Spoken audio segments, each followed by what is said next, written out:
She's like, I think I can see his skull in there. Oh my God.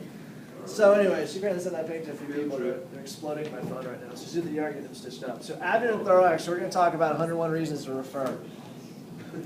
Basically, if you're getting traumatic damage in here, there's not a lot you're going to do, so you get them out of there. Cardiac tamponade, blunt trauma, more commonly from penetrating wound, disrupts epicardial vessels. Bleeding begins to fill the pericardium. The pericardium is the sac that covers the heart. So cardiac tamponade, imagine what it's like to have a sac around your beating heart and then start filling that space between the heart and the sac, filling the sac with blood.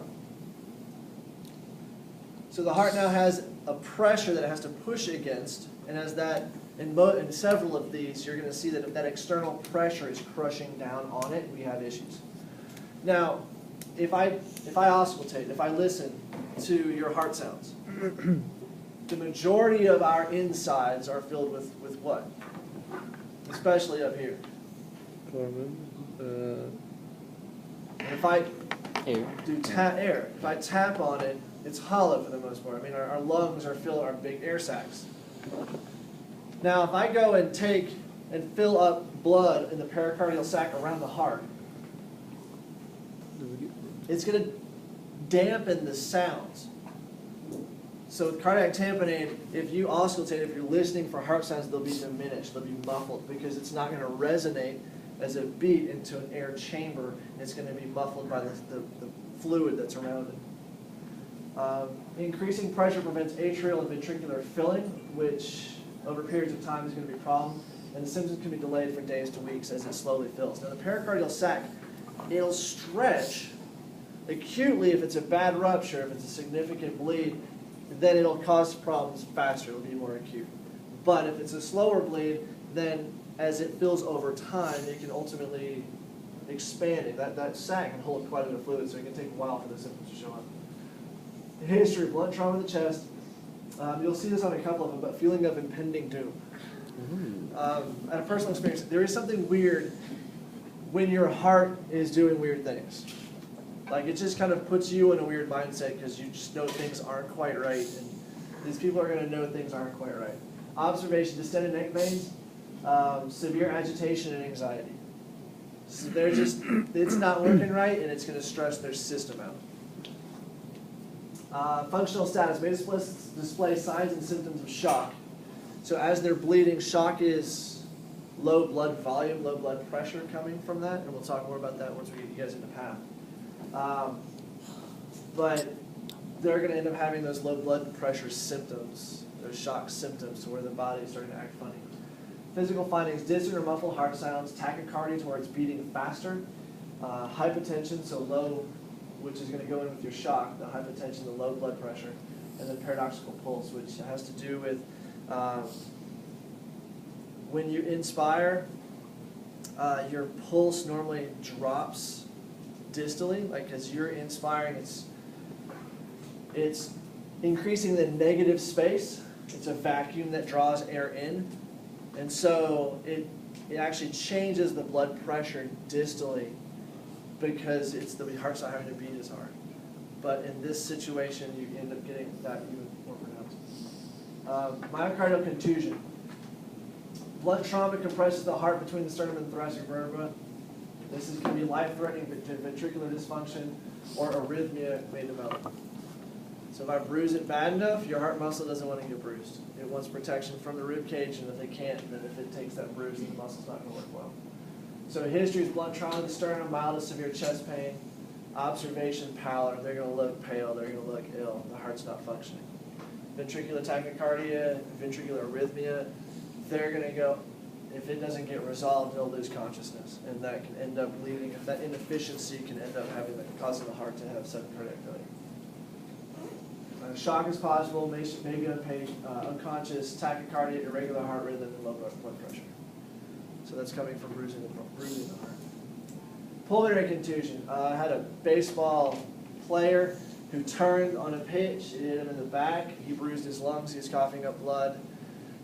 One of the problems you're going to have is that puts fluid into that bruised lung tissue. You're putting fluid into your lungs, which means that aren't exchanging gases in that area. Now we've got multiple lobes, and so it's usually isolated, but it can cause problems.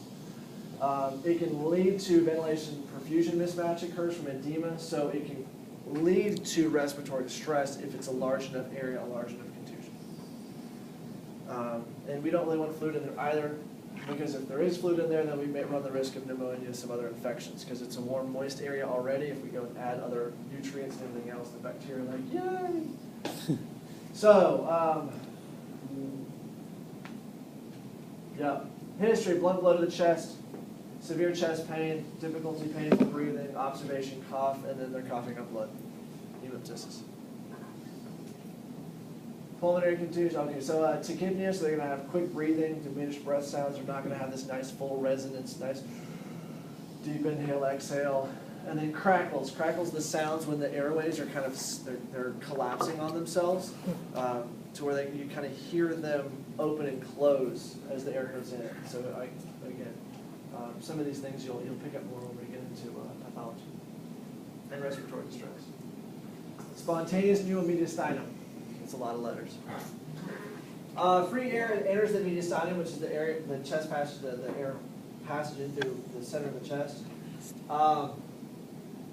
As a result of alveolar rupture, secondary to elevated alveolar pressure. So this is like popping your lung a little bit. So pressure may result from decompression, diving, coughing, vomiting, or sudden exertion. Often associated with valsalva movement or bearing down that. To where there's increased pressure in here that then allows air to pop and escape out of the lungs. Retrosternal chest pain, so in behind the sternum. Neck pain up and through here. Observation, patient often appears anxious. Shortness of breath, dysphagia, painful swallowing, painful speaking, or difficulty speaking. Subcutaneous emphysema over the supraclavicular area, hoarseness, homicide.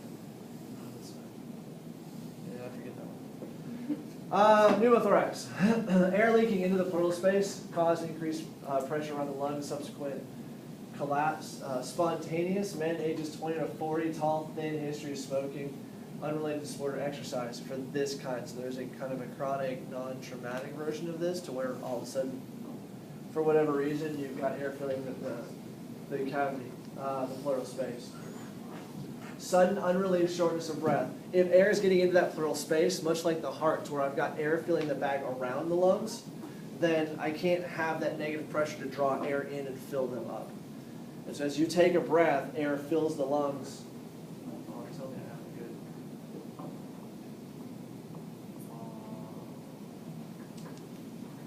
I'll come back in just a second. Okay, so if I've got some reason that the air, as you're drawing it in, escapes the lungs and fills the area around, it collapses the lung down to where you can't have breathing anymore. There's too much pressure in the system that can't escape. So every breath you draw is actually making things worse. Altered breathing pattern, possible chest wall tenderness, fast breathing, fast heart rate, tachypnea, tachycardia, diminished breath sounds. So tension pneumothorax. All right. Because we can.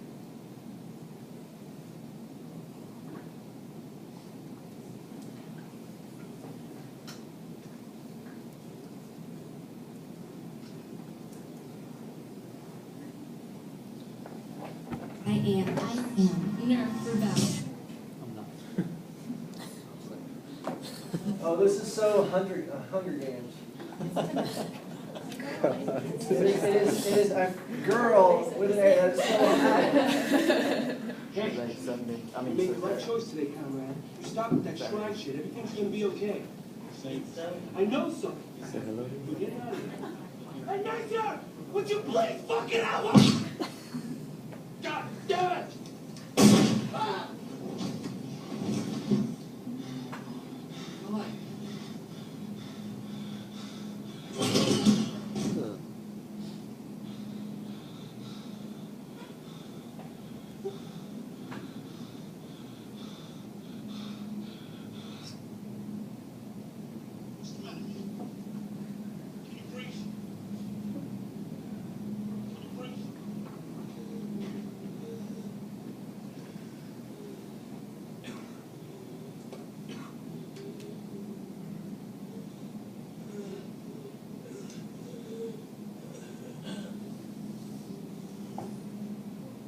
escaping his lungs was actually collapsing that one lung down.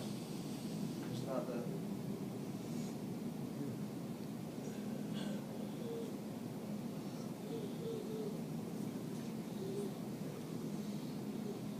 Air in his chest, it's crushing his lung. Oh. Oh.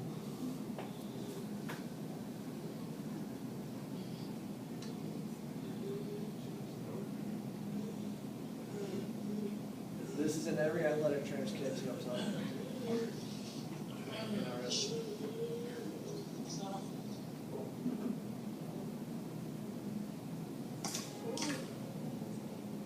Does not make that sound.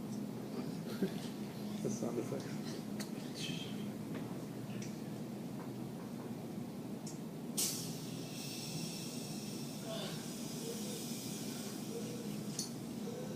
Better, man?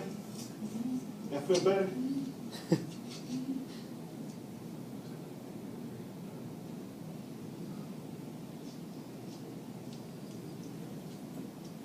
He's gone. Air pressure's going to build up about every 15 minutes. Release the valve, then you close it back up. How can I keep doing that? I don't know. Maybe 4 or 5 hours if you're not